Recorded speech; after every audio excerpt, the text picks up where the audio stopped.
خوش اومدید دوستان. این چهارمین جلسه از ماه اول دوره آموزشی رایگان تحلیل تکنیکال به سبک ICT هستش. این جلسه مقایسه‌ای هستش بین نواحی حد وسط و ارزان فروشی. شروع این جلسه رو برای دوستان حرفه‌ای‌تر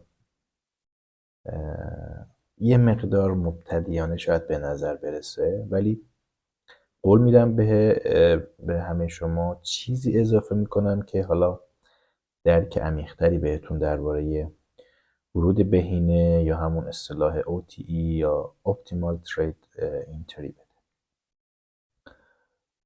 ما تو این جلسه با ابزار فیبوناچی آشنا میشیم و در ادامه حالا تنظیمات و طرز استفادهش رو در ICT روی چارتا یاد میگیریم. ابزار فیبوناچی یک جادو یا یک چیز خاصی نیست، فقط یه سری اعداده که با منطق ریاضی ما رو برای فهمیدن اینکه مارکت به کجا میخواد برسه به عنوان یک اندازه‌گیری برای پیش بینی قیمت میتونیم استفادهش کنیم. فیبو همه کارها رو برای ما انجام نمیده. پس میخوام توجهتون رو به این جلب کنم که چه جاهایی از مارکت مستعد خریدنه به وسیله حالا فیبو. دوستان من روی تریدینگ ویو مجبورم از چارت‌های گذشته استفاده کنم برای مثالمون، چون تجربه نشون داده که شاید اگر روی چارتی که حالا مثلا الان این چارتی که روی صفحه ما هستش، چارت دلار شاخص دلاره که بهروز هم هست، حالا تاریخش مشخصه، مال 5 دسامبر 2023 هستش این چارت، یعنی مال همین امروز دقیقاً شاخص دلار هست. میگم تجربه نشون داده که شاید بعضی ها اگر با چارت لایو ما آموزش رو بدیم به عنوان حالا سیگنال استفاده بشه یا اصلا توی تحلیلاشون استفاده بشه که بعداً شاید باعث ضرر احتمالیشون بشم.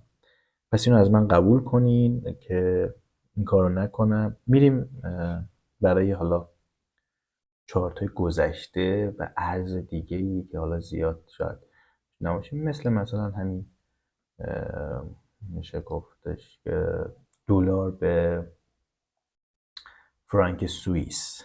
حالا دلار به فرانک سوئیس رو میشه من مثال زدم، خیلی حالا هم رندومی روش کار بکنیم و حالا تحلیلامون رو برای امروز روی این انجام بدیم. بیشتر حالا میام از حالا سال 2000 رو بین 15-16 اینو کاتش میکنم.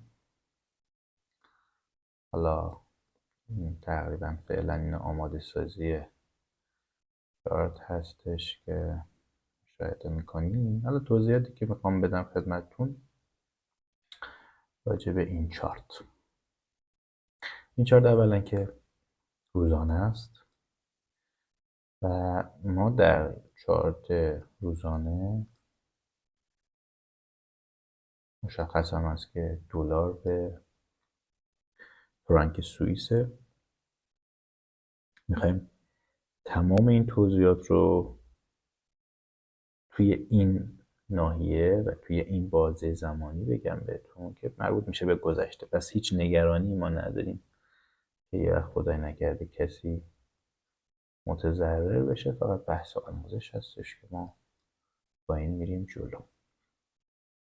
به عنوان یک تریدر تازه کار اول باید یک چارچوب یا فریمورک رو توی چارتامون ایجاد کنیم و باهاش توی اکانت دمومون کار کنیم. همه باید تا الان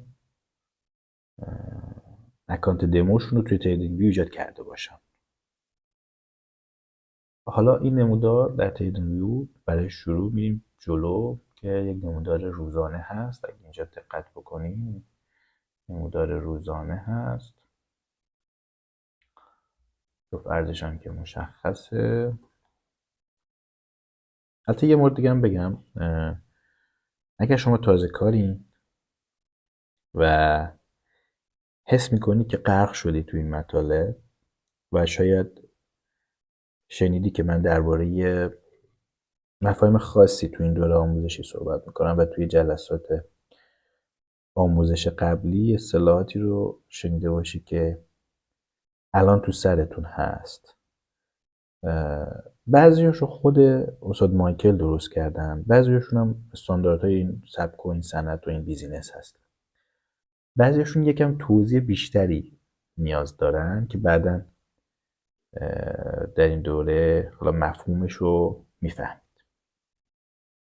پس اگه حتی توی این جلسه اصطلاحی شنیدید یادداشتش کنید، چون در ماهای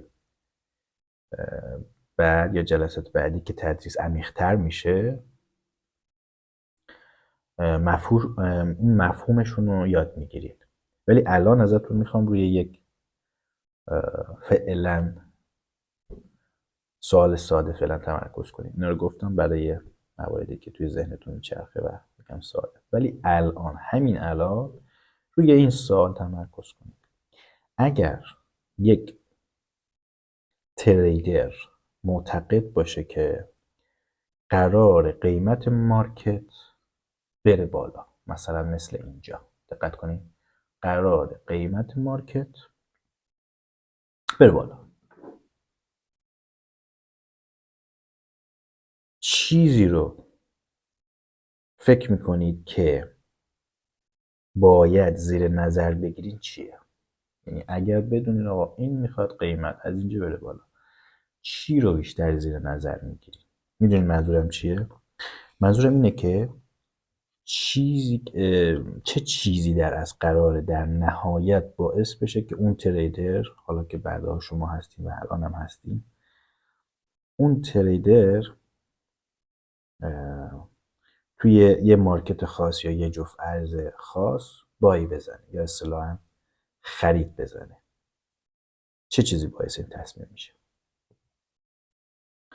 اولین چیزی که ازتون میخوام اینه که مثل یه بچه که تازه راه رفتن رو یاد میخواد بگیره، توی قدم اول و با رجوع به جلسات گذشته جریان سفارشات سازمانی رو متوجه بشید که همون روند بازار با پول هوشمند هستش. اولین چیزی که لازم دارید تحرک در بازار هست. باید بفهمید که برای خریدار بودن باید یه شخصی با جیبای خیلی خیلی بزرگتر از شما و با پول بیشتر از شما وجود داشته باشه. اونا هستن که قیمت رو تکون میدن. در اصل اونا کیان؟ بانک ها. اوکی؟ اونا فقط زمانی اجازه میدن، اجازه صعود میدن به قیمت که به نفع خودشون باشه. پس اصلا قضیه عرضه و تقاضا و ساپلا و نمیدونم دیمند و چیزایی که زونایی که برای خودشون میکشن قبلا مطرح نیست. قضیه مثل یه تومه است، چون اونا پول میخوان، اونا کارشون پول ساختنه. بالاخره این طبیعتشونه دیگه، چون اونا بانکن، شما رو به تله میندازن و تومه قرار میدن. خیلی از معامله‌گران ناآگاه و خرد که ریتیل ما از این به بعد اسمشون میذاریم، دنبال یه ایده های الگویی و پترنی هستن. چه میدونم، پترن خفاش، پترن فنجون، پترن سر و شانه. نقاط باز شدن، بالا، پایین و بسته شدن قیمت تموم چیزیه که شما لازم دارید. خب حالا میخوام ازتون به این کف و سقف نگاه بکنید. این کف و این سقف. البته بذارین بریم تنظیمات فیبوناچی رو اول با هم داشته باشیم. این لطفاً تنظیمات اولیه فیبوناچی ICT رو که خدمتتون میگم عیناً این اعداد رو به همین صورت روی پلتفرم خودتون پیاده کنید که حداقلش ما بتونیم با هم به یک زبان مشترک در فیبوناچی برسیم. وقتی که فیبوناچی رو باز میکنین از این حالا تب فیبو ریتریسمنت وارد تنظیماتش که بشین همچین صفحه باز میشه. شما باید اعدادی که حالا داره اونجا رو همه رو تیکاشو بردارین و فقط فعلا این اعداد رو بذارین 0 نیم 62 صدم 7 دهم 79 صدم و 1 اینو به این سبک میشه. یعنی ما فیبوناچی که به دست میاد اگر ملاحظه کنید میبینید که دیگه 0 نیم 62 70 79 و 1 این کل چیزیه که فعلا ما لازم داریم با تمام تنظیماتمون در فیبوناچی. و ما با فیبو فقط میخوایم بهتون حد وسط رو نشون بدیم که از این به بعد به حد وسط هم میگیم ایکولیبریوم یعنی حد وسط. این بلندترین دامنه قیمتی ما هستش که ما توی این نمودار میبینیم از اینجا تا اینجا. خب حالا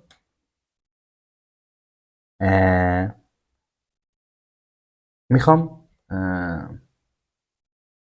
دلیل این که من اینجا رو کف گرفتم و نیومدم اینجا رو بگیرم و خدمت شما بگم.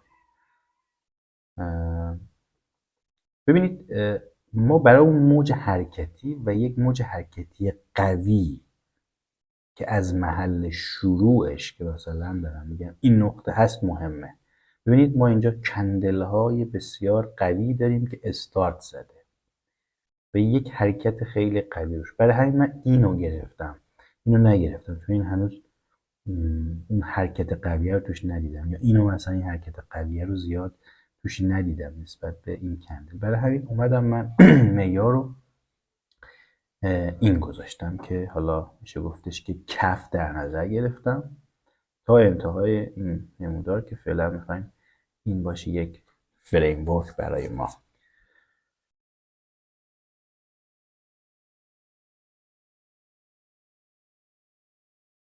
خب ما اینجا الان یک موج جنبشی خیلی قوی داریم. اصطلاحاً به این موج ها در ICT ایمپالس میگن.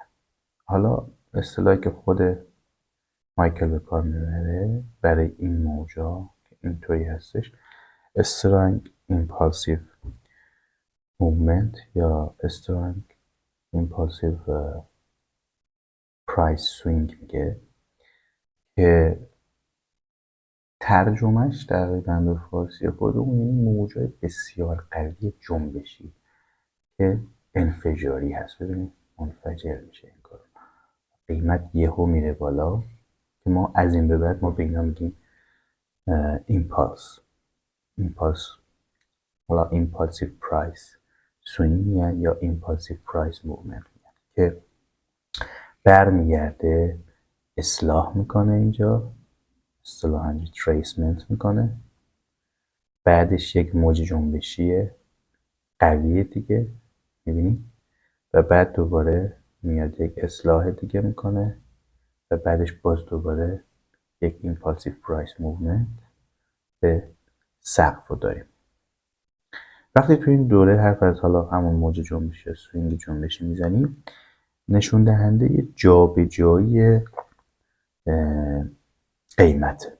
حالا جابجایی جایی هستش که یک شخصی با مقدار زیادی پول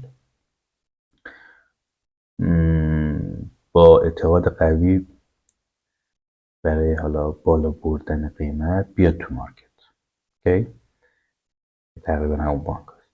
حالا ما میدونیم که قیمت توسط بانک مرکزی تعیین میشه، پس اگر اونا اجازه حالا صعود قیمت تا این سقف رو میدن یا این سقف رو میدن، اونا دارن تو قیمت های انگار بالاتر اینجا دارن عرضه میکنن یا اصلا میفروشن، و تا وقتی که حالا این خریدارها تو مارکت هستن بانک ها عرضه میکنن، تا وقتی که حالا دیگه علاقه به جفت کردن این سفارش ها با خریدارها نداشته باشه، این اجازه رو میدن که مارکت حالا اصلاح بکنه و بعد دوباره اینجا جوری نیست که همش میگه بخر بخر بخر بخر بخر نیست، میذاره یک اصلاحی بکنه، باز دوباره توی اصلاح اینا از پایین میخرن، بعدش باز دوباره تو همین قیمت های خریداری شده دوباره میفروشن و عرضه میکنن و اینجا مشخص میکنن همچین کاری رو.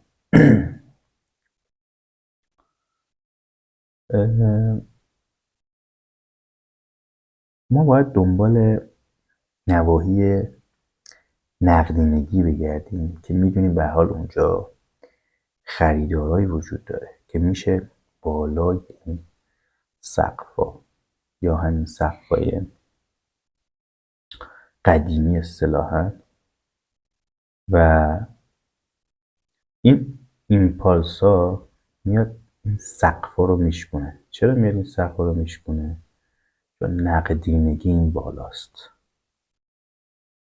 پول‌های بزرگ و سرمایه‌گذارها استاپ هاشونو درست بالای این سقف‌ها میذارن و ICT قراره توی این دوره وارد جزئیات بشه برای این مورد، درباره اینکه استاپ ها و حالا سرمایه های سازمان ها کجا قرار داره، اینا قراره به شما آموزش داده بشه.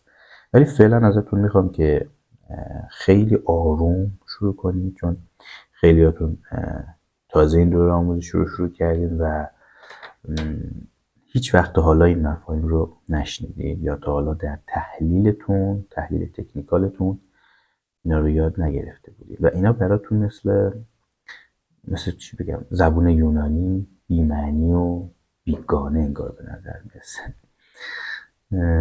اولین چیزی که ازتون میخوام اینه که دنبال موجهای جنبشی بگردید، یعنی دنبال همین ایمپالسیو ها باشید و از اونجا که ما دنبال ناحیه ارزان فروشی هستیم یا اصطلاح دیگه همون دیسکانت هستیم، باید این حد وسط یا اون ایکولیبریوم رو پیدا کنیم. اول باید بفهمیم موج جنبشی یا ایمپالسیو پرایس چیه. پس اجازه بدین سریع فیبو رو برداریم و بذاریم روی این لگ قیمتی.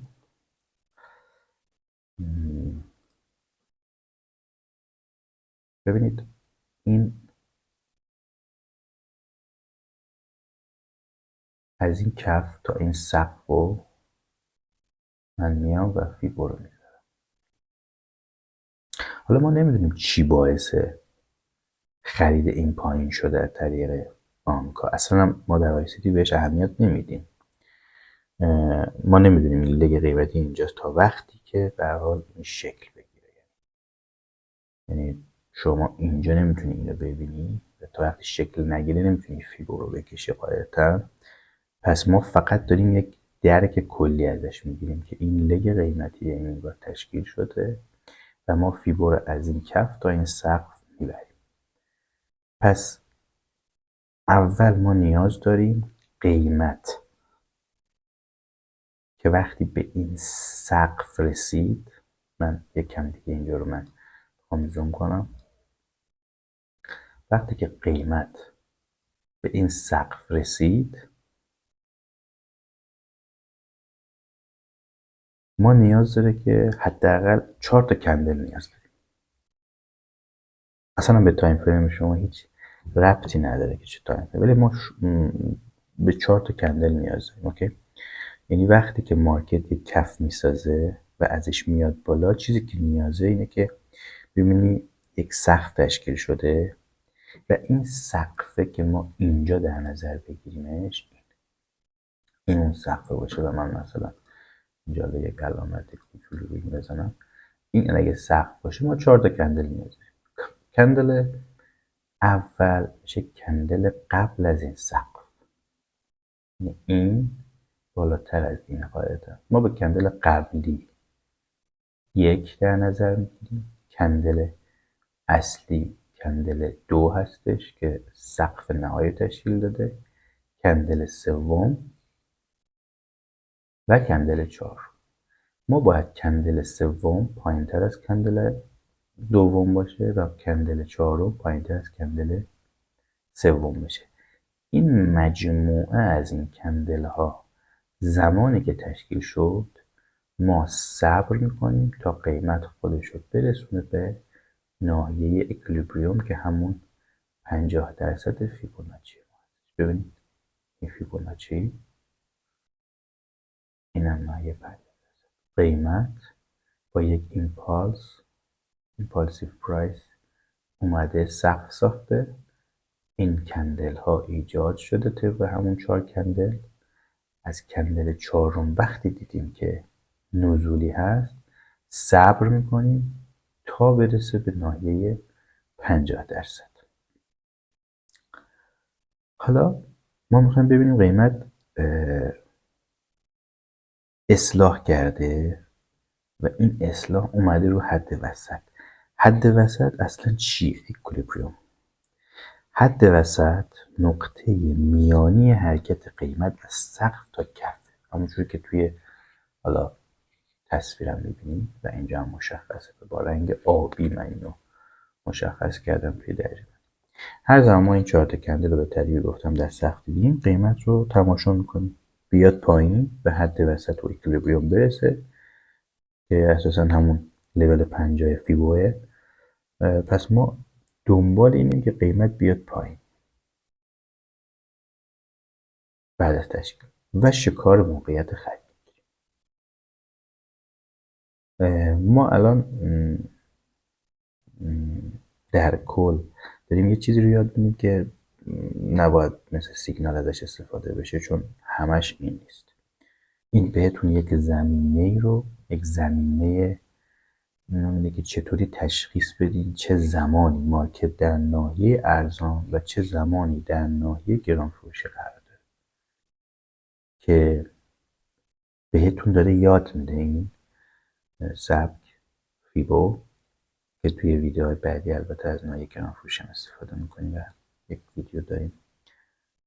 فقط ما الان روی اکولیبریوم و ارزان فروشی و همون دیسکانت تمرکز میکنیم. این ایمپالس قیمتی که داریم از این کف به صورت خیلی شدید به سمت بالا حرکت میکنه، هیچ کاری نمیکنیم، حرکتی رو به پایین 4 تا کندل رو میبینیم. بعد از اینکه این کندل ساخته شد و 4میه به ما تایید داد منتظر میمونیم و وقتی این اتفاق افتاد منتظر اصلاحیم تا 50% حداقل و هیچ گونه پوزیشن و تریدی رو تا حد وسط اکولیبریوم نمیگیریم. وقتی در 50% رسیدی توی تایم فریم بلند مدت قرار داری. منظور تایم فریم بلند مدت هم یه روز است که ما همه چیز رو توی نمودار روزانه داریم شروع میکنیم. توی نمودار روزانه میدونیم که بین این کف و سقف مارکت به حد وسط برگشته، پس در قیمت منصفانه یا مناسبی قرار داره. اگر شما چیزی رو در قیمت منصفانه بازار بخرید قاعدتا شما گرون نخریدی، ولی خب ارزون هم نخریدیش، هنوز توی قیمت خنثی قرار داره برای شرایط سودی، که یعنی شما توی یک قیمت تورمی نخریدیش. پس اینجا توی این بازه زمانی مارکت بهتون فرصت خرید رو داده. امروز نمیخوام برم تایم فریم پایین تر، چون درس ما امروز این نیست که تنها چیزی که درس ما این نیست اصلا کلا. در تنها چیزی که الان دارید تقریبا یاد میگیرید بهبود زمینه فهم و درک خودتون درباره سطوح قیمت سازمانی که توی نمودار روزانه وجود داره. سازمان ها، بانک ها کلا با نمودار روزانه ست میکنن اوردراشون. پس اول از همه تنها چیزی که دنبالشیم ایمپالس قیمتیه یا همون موج جنبشی. بهش اجازه میدیم به سطح وسط برسه، بعدش تشخیص میدیم قراره چیکار کنه وقتی به اون سطح ایکولیبریوم رسید، یعنی به این نقطه که رسید. همونطور که میبینید بدون رفتن به حالا تایم فریم پایین‌تر قیمت دوباره به بالا حرکت میکنه. واکنش ناحیه 50% رو میخوام بهتون بگم. به کجا حرکت میکنه؟ به مرجع جریان سفارشات سازمانی قدیم. کجاست؟ هم واضح اینو ببینید. اینجا رو ببینید. این خطی که میکشم من دقیقا میاد منطبق با این بوده و اینو امتداد فیبورو. قیمت در 50% واکنش نشون میده و میاد سقف قدیمی قبلی رو میشکنه. میبینید؟ حالا مارکت دوباره باز میره پایین. اینجا اومده تمام این استاپ ها رو زده و نقدینگی رو خورده. پس این یه مورد. حالا مارکت دوباره میخواد بره پایین و ما یه دامنه جدیده. دامنه جدیدمون دیگه این نقطه نیست که ما اینجا میومدیم فیبورو این سقف در نظر میگیریم. دامنه جدیدمون میشه این، یعنی سقف میشه این، یعنی من اینو میام اصلاح میکنم و میاد اینجا، از اینجا به بعد وقتی که این حرکت این پالس دوم شکل میگیره. خب ما امتداد میدیم فیبورو. ببینید چقدر جالب. دوباره همون موج شماری و همون کندل شماری. این کندل با 4 کندل باید تنظیم کنیم. کندل اولمون قبل از بالاترین کندل، کندل دوم که کندل سوینگ هست، کندل سوم و کندل چهارم که پایین تر است. وقتی که این کندل چهارم دیده شد ما هیچ کاری نمی کنیم تا قیمت خودش رو مجدد برسونه به سطح اکولیبریوم یا همون سطح 50% خودش. اینجا که سطح 50% شکسته شد میبینیم که قیمت همچنان داره ادامه میده خودش رو به سمت پایین تر یا اصطلاحاً داره عمیق‌تر نفوذ میکنه در سطح ارزان فروشی ما. و در ضمن به شما بگم ما اومدیم سقف رو از اینجا جابجا کردیم آوردیم اینجا. تا زمانی که کف ما شکسته نشه ما دست به این کف نمیزنیم و فقط از بالا داریم امتدادش میدیم. یک قانون خیلی مهم که هست، اگر کندل ها بعد از کندل حالا نزولی چهارم تبدیل به صعودی شدن در تایم فریم حالا روزانه مثلا، ما هیچ کاری نمی کنیم تا زمانی که مارکت مجدد نزولی بشه به سمت لیول های زیر اکولیبریوم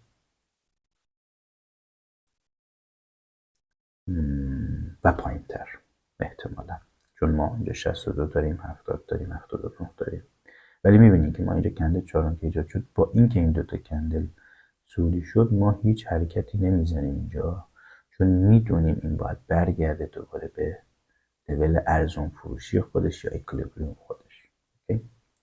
این قانون دقیقا مثل همون آجرهای اول یک دیواره که داره ساخته میشه.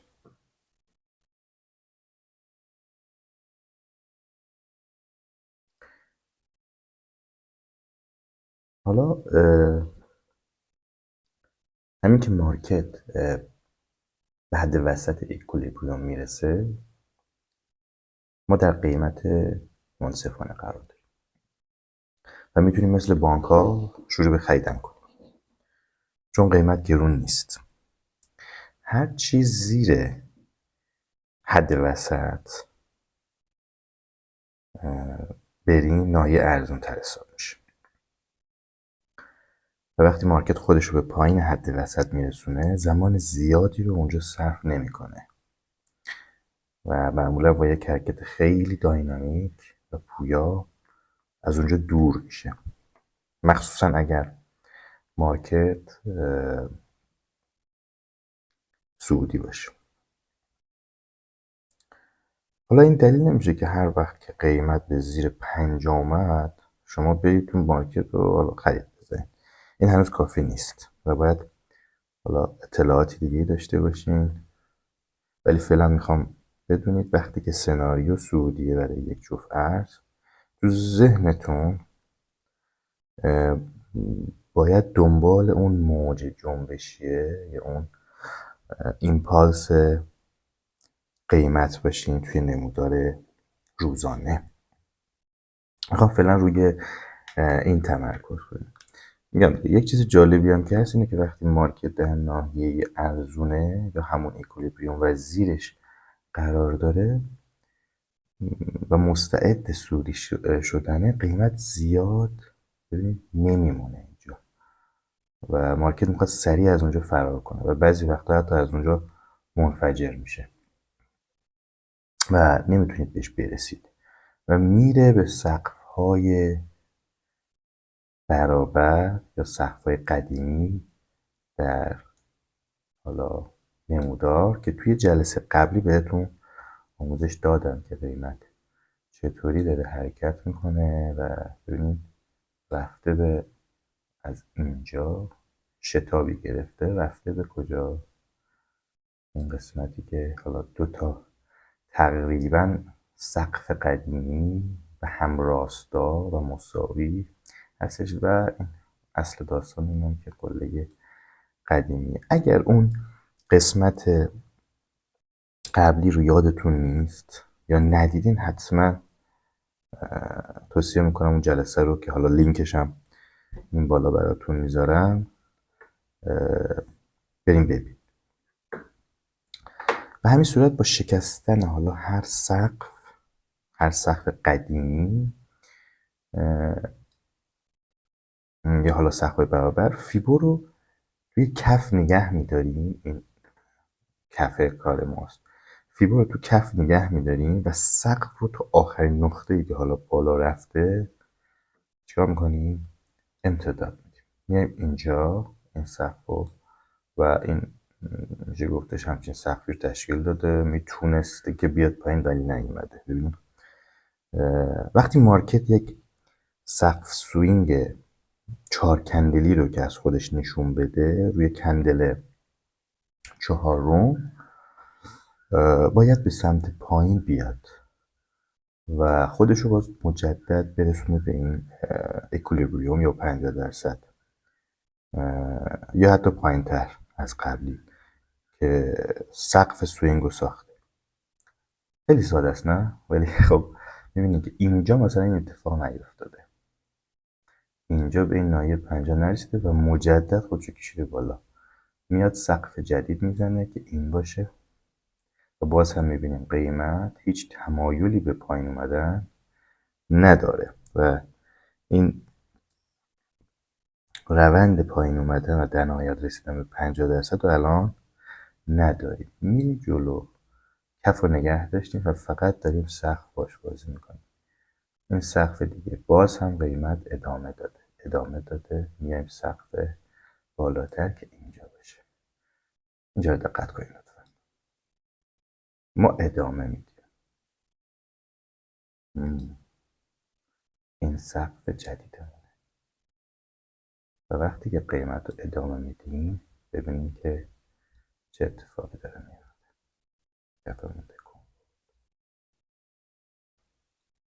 سلام کجایی؟ ببینیم 50% قیمت مستقیم بعد از اینکه 4م حالا این کندل چهارم نزولی بسته میشه، با شدت میاد خودش رو 50% میزنه. ما تا قبل از اینکه به این سطح ریزش نرسیده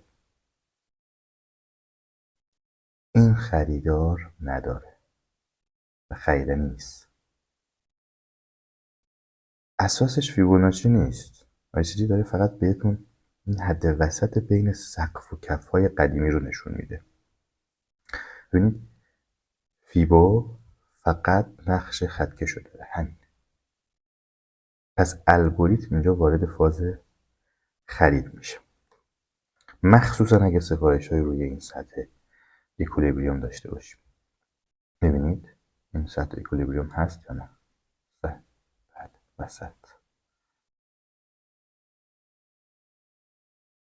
حالا از این به بعد ما میریم جلو و به نمودار همین چیزایی که گفتیم و مجدد تکرار میکنیم تا برسیم حالا به جاهای بهتر. یه 3-4 تا دیگه اینجا میخوام بهتون مثال بزنم. ما اینجا رسیدیم به 50%. باز میبینیم قیمت خودش رو داره میکشونه بالا و ما این روند رو میبینیم که بدون اینکه سقفی شکسته بشه ادامه میده باز تا بالا و خودش رو میرسونه به این زنگای این بالا که یکم استاپ هست. استاپ ها اینجا رو میزنه، مجدد ادامه میده، به اینجا نمیرسه. در ضمن ما توی این موضوع همیشه باید استاپ لاسامونو یا همون حد ضررامونو زیر کف فیبو بذاریم، یعنی اینجا استاپامون زیر این کف قرار میگیره و ادامه میدیم اگر در تره که بخوایم وارد بشیم توی تایم فریم یک روزه. و اینکه چه ریسکی به ریواردی رو حالا بگیریم به این ربط داره که چقدر حالا ما میخوایم بریم بالا. هر دفعه که این ایمپالس پرایس سوینگ ما یا اون موج جنبشی ما حرکت میکنه فقط صبر میکنیم که برگرده پایین، اوکی؟ و نباید هم عجله کنیم، فقط به اندازه اون 3 تا کندل صبر میکنیم. کندل چهارم که نزولی بسته شد در حالا هر تایم فریمی که البته اینجا ما داریم روی تایم فریم روزانه بررسیش میکنیم. ببینید همین رو یکم ادامه بدیم بریم تا این تحلیل چه خبر میشه. اینجا وقتی که باز مجدد من فیبو رو میبرم جلو چون سقفی شکسته نشده مشکلی نداره. ببین قیمت دوباره میاد خودش رو میتونه به 50% و در این 50% مجدد میاد اصلاح میکنه در 62. ببینید این 62 ما هست یا برای اینکه حالا واضح تر بشه من اینو بکشیم و نقطه ما اینجا فراموشش نکنیم. ما نقطه‌مون اینجاست، این موج ایمپالس اون ندیدش. این 62 رو میخواستم بهتون نشون بدم. 62 قیمت میاد سقف رو میزنه و به یک حالا اوردر بلاک میرسه که من بحث اوردر بلاک رو باز مجدد تاکید میکنم در جلسات آینده شروع میکنیم و توضیحش میدیم. عجله نکنیم، فقط بدونید که میاد سقف میزنه و میرسه به یک اوردر بلاک نزولی و اصلا بریش اوردر بلاک دوباره میریزه. وقتی میریزه دوباره ما منتظر به 50 برسه. به 50 رسیده، 62 هم گرفته. مجدد از اینجا یک واکنش به کجا؟ یک سوینگی که باز مجدد اینجا ساخته دوباره میاد اینا میزنه. باز مجدد میریم جلوتر. میبینید که این موج فیبو، این پالسی که حالا ایجاد کرده، فیبو چه کار داره باش میکنه؟ ما رفت و برگشت های زیادی رو از حد وسط باز مجدد عبور میکنه، میاد توی 62، میاد 70 و در اینجا اوجشه دیگه که ما اصطلاحاً به اینجا میگیم که نفوذ عمیق. اصطلاح نفوذ عمیق رو اینجا به کار میبریم که توی 79. این 79 هستش. 79% عمیق‌ترین نفوذ در اصلاح ارزان فروشی ما هستش که ببینید چقدر سریع واکنش نشون میده. میاد سقف‌های برابر رو میزنه که از 50% عبور میکنه و مجدد میره جلو. ما تمرینای زیادی میتونیم روی این چارت بکنیم، روی تمام این موجهای ایمپالسی که به این صورت رفته تک تک میتونیم حتی روشون فیبو بندازیم که قابل بررسی هستش.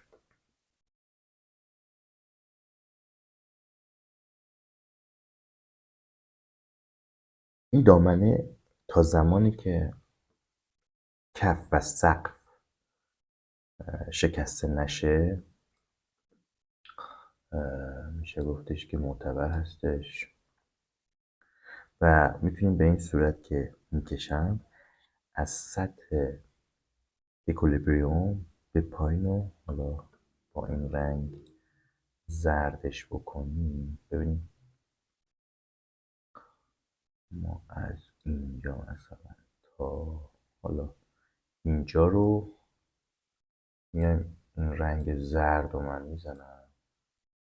ببینید کل این ناحیه که زرد رنگ شده به عنوان منطقه ارزان فروشی یا بهترین موقعیت خرید منصفانه و مناسب در نظر میگیره. دقت هم داشته باشین که نباید کف شکسته بشه.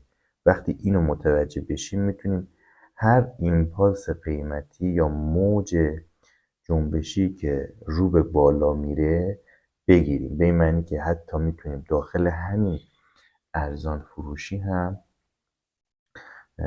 ما حالا فیبوهای دیگه از موجه کوچولو هم داشته باشیم.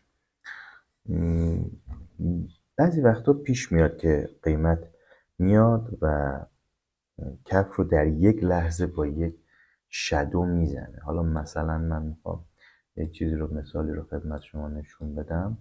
ببینید الان اینجا ما اگر فیبو رو یه فیبوی دیگه بیایم بندازیم در ناحیه ارزان فروشیمون از اینجا تا اینجا، ببینید میبینیم که ما اومده 79% هم رد کرده، یک شادو زده و سریعا رفته بالا و استاپ ما رو زده و همین که استاپ رو زده سریعا منفجر شده رفته بالا. همینه، باید یک موقعیت های استاپ بخوریم. میخوام درک کنید که قرار نیست بدون نقص باشه و تریدر باید استاپ هم بخوره. من مطمئنم مخصوصا اگر تازه کار هستین قبلا به حرکت قیمت که نگاه میکردین شاید این شکلی و به چشم ارزش گذاری بین حالا حد وسط و ارزون فروشی بهش نگاه نکرده بود و قرار اهمیتش رو بهتون توی حالا بقیه جلسات ما هم درس بدم و مجددم تاکید میکنم که استاپ خوردن چیزی که باید انتظارش رو در هر شرایطی داشته باشید که اتفاق بیفته. ما قراره اگر با فیبو در تایم حالا بلند مدت، یعنی همین روزانه که داریم ترید میکنیم، باید دنبال یک یا دو موقعیت با احتمال وقوع بالا و حالا سود خوب یا تعداد پیپ خوبی باشیم که در هفته به ما بده و نه بیشتر.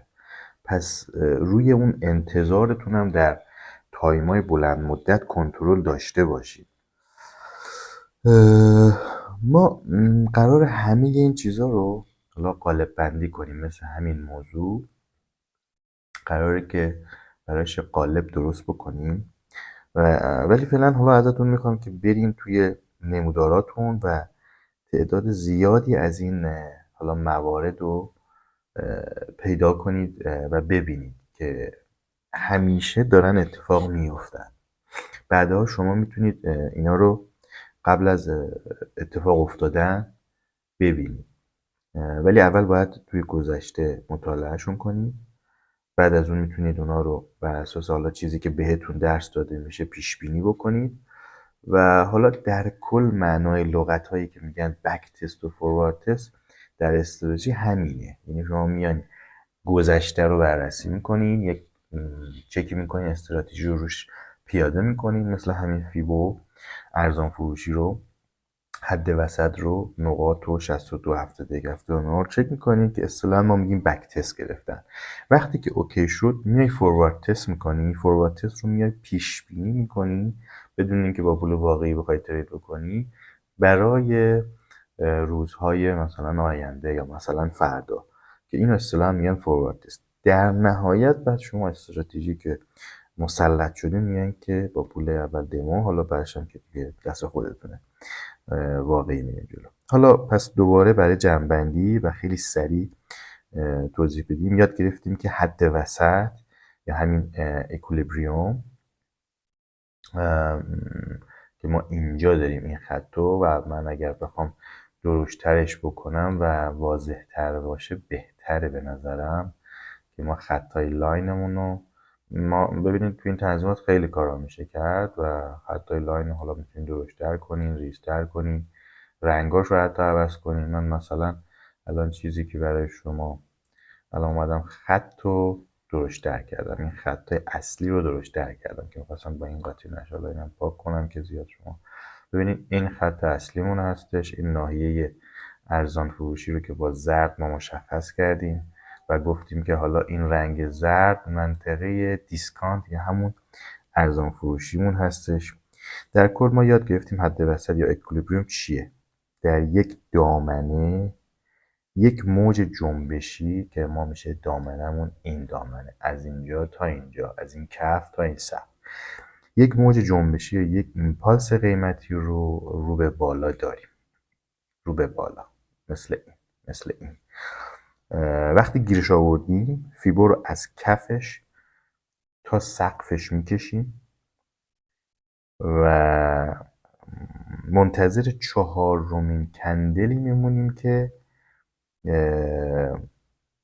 پایین تر از قبلیه باشه و اومده باشه. ما منتظر میمونیم که قیمت به حد وسط برسه. بعد از اون وقتی رسید میتونیم بریم به تایم فریم های پایین تر دنبال اون شکار موقعیت خریدمون باشیم. در آینده های حالا نچندان دور تو درس بعدی ایده های حالا جریان سفارشات سازمانی رو با هم ترکیب میکنیم که شامل حالا اوردر بلاک ها هستش، بریکر ها هستش، میتیگیشن بلاک ها هستش، چه میدونم FVG و اینا هستش که اینا رو با هم دیگه ترکیب میکنیم و یک نقطه ورود بهینه که همون OTE هستش رو به دست میاریم و میتونیم ما همه اینا رو یا حتی یکی از اونا رو برای یک سناریوی خریدمون به کار بگیریم. نکته حالا دیگه هم که در مورد فیبو گفتم، نقاط بین این مستطیل که حالا میشه گفت نقاط 62 تا 79، یعنی این نقاط از اینجا، این که 50%، 62 تا 79، اینو من حالا باز دوباره با یک رنگ دیگه که انجام بدم براتون که مشخص تر بشه. ببینید این نقاط که من اینو با قرمز مشخص میکنم اینجا، به اینا ما اصلا میگیم اصلاح عمیق یا دیپ ریتریسمنت در ناحیه ارزان فروشی که این ناحیه زرد باشه. حتی ما سبز بکنیم اینو قشنگتره فکر میکنم، چون معمولا ما رنگ های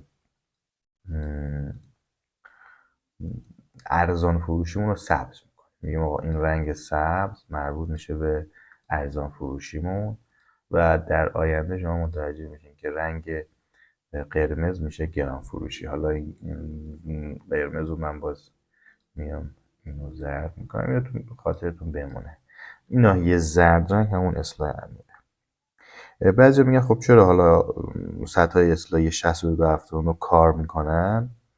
جواب، هیچ عدد دیگه توی فیبوناچی قرار نیست بهتون جواب بده به جز همین عددی که فعلا ما الان براتون بستیم. ببینید بنیانهای پشت قیمت هست، یعنی بنیانهای قوی پشت این قیمت هستن که باعث میشن اندیکاتورها بعضی وقتا کار کنن. حتی اندیکاتور اشباع خرید و فروش که هستش هم کار میکنه.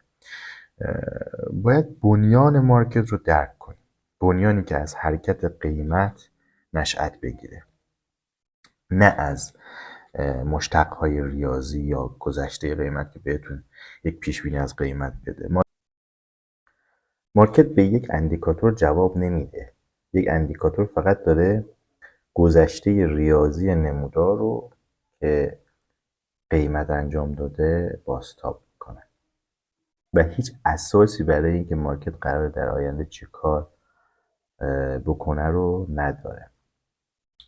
پس وقتی به مارکت نگاه میکنیم، اول از همه باید دامنه قیمتی رو مشخص کنیم که یعنی اگر سعودی هستیم فقط باید صبر کنیم. برای چی باید صبر کنیم سیگما؟ جواب: برای یک حرکت قیمت. خب میپرسین خب من که دارم از این جا میمونم. آره شاید داری جا میمونی و این اسمش صبره. تریدرهایی که دارن به صورت حرفه‌ای پول در میارن، هر چیزی که تو مارکت اتفاق میفته رو تعقیب نمیکنن. دقیق میدونن دنبال چی دارن میگردن. یادتونه درباره الگوریتم تحلیل قیمت چی بهتون درس دادم؟ همون پرایس دلیوری. قیمت از کانسالیدیشن یا همون رنج تثبیتی که همیشه در حد وسط یا همون اکولیبریوم قرار داره اکسپند میشه یا توسعه داده میشه. به کجا؟ به لیکویدیتی یا نقدینگی. لیکویدیتی و نقدینگی کجاست؟ سقف‌های قدیمی یا برابر، اینا لیکویدیتی، اینا نقدینگی. پس اگر اسمارت مانی یا همون پول هوشمند در اکولیبریوم خرید بزنه، قراره به کی بفروشه؟ قراره به این سقف‌های قدیمی و برابر بفروشه که نقدینگی خوابیده اونجا. و معمولا این حرکت زدن نقدینگی بین 10 یا 20 پیپ بالای سقف‌ها ادامه پیدا میکنه. بعدها متوجه میشیم بیشتر به تجربه. یادتون باشه که بهتون در جلسه قبلی گفتم توی نموداراتون سقف‌های مساوی رو مشخص کن. این یه تکلیف بود خیلی مهم. مارکت دوست داره به اونجا برسه و اینکه هیچ جادویی توی این فیبو نیست. تنها کمکی که به ما داره میکنه اینه که ببینیم حد وسط کجاست. مثل یک خطکش حد وسط رو پیدا کنیم متوسط عدد دیگه. به جرئت میگم تا قبل از اینکه این مفهوم اکولیبریوم یا این حد وسط رو متوجه نشین و نفهمید، هیچ کدوم از آرایه‌های ICTO که حالا میتونه شامل اوردر بلاک ها، ایمبالانس ها، بریکر ها، FVG ها و هستن کار نمیکنه براتون. تمام. جلسه بعدی در مورد اکولیبریوم و ناحیه گران فروشی صحبت میکنیم. با آرزوی موفقیت و ترید خوب. تا بعد.